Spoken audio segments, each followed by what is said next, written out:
Dear friends, as chair of the Global Commission on Drug Policy, I wish to salute you who are interested on breaking the taboo and join an open debate on more humane and efficient drug policies.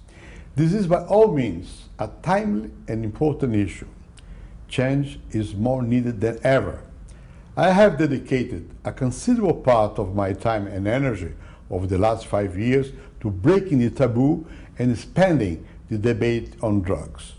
The violence and corruption associated with drug trafficking has reached such a level that democratic institutions and the very fabric of social life are under attack in several Latin American countries. Repressive policies based on eradication of production, interdiction of narcotic shipment, and criminalization of consumption have failed with disastrous consequences for our countries. The Latin American Commission on Drugs and Democracy that I convened with former Presidents Gaviria of Colombia and Cedillo of Mexico came to a clear conclusion. Anti-drug programs are at best ineffective, at worst counterproductive. The failed war on drugs has empowered organized crime, destabilized governments, violated human rights, and devastated human lives everywhere. Over-reliance on harsh law enforcement to deal with a complex problem diverted scarce resources from treatment, harm reduction, and prevention. We call for a drastic paradigm shift in drug policy based on 5 pillars.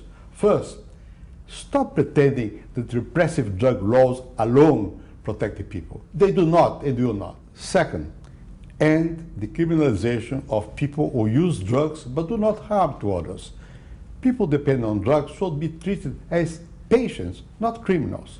Third, explore models of legal and social regulation of drugs, such as cannabis, to reduce the power of organized crime and safeguard people's health and security.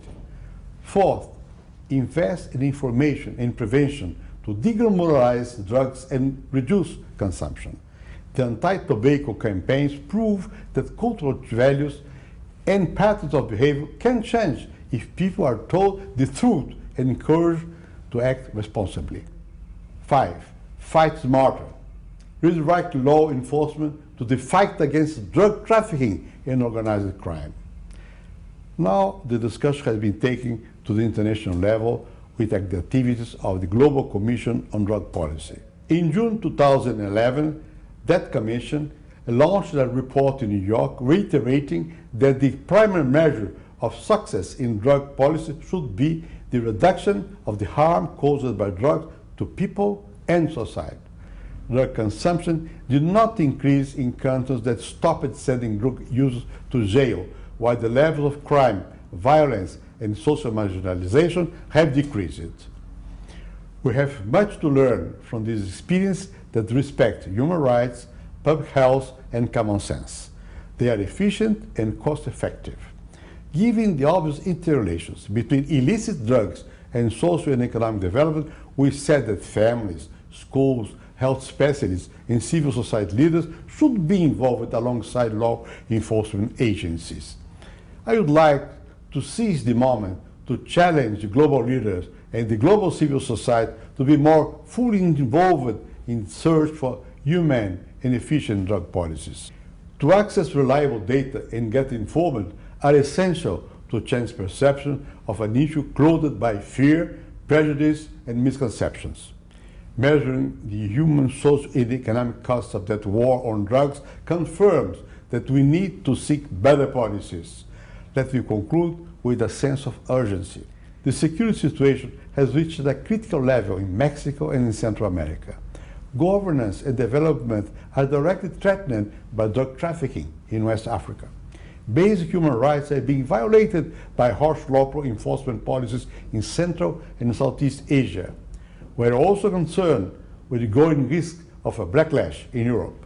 On the other hand, in times of fiscal crisis, the immense financial costs of repressive drug policies may facilitate change. In 2011, for the first time, every 50% of Americans support legalization of marijuana, but not one political leader dare to take a stand. Policymakers are afraid.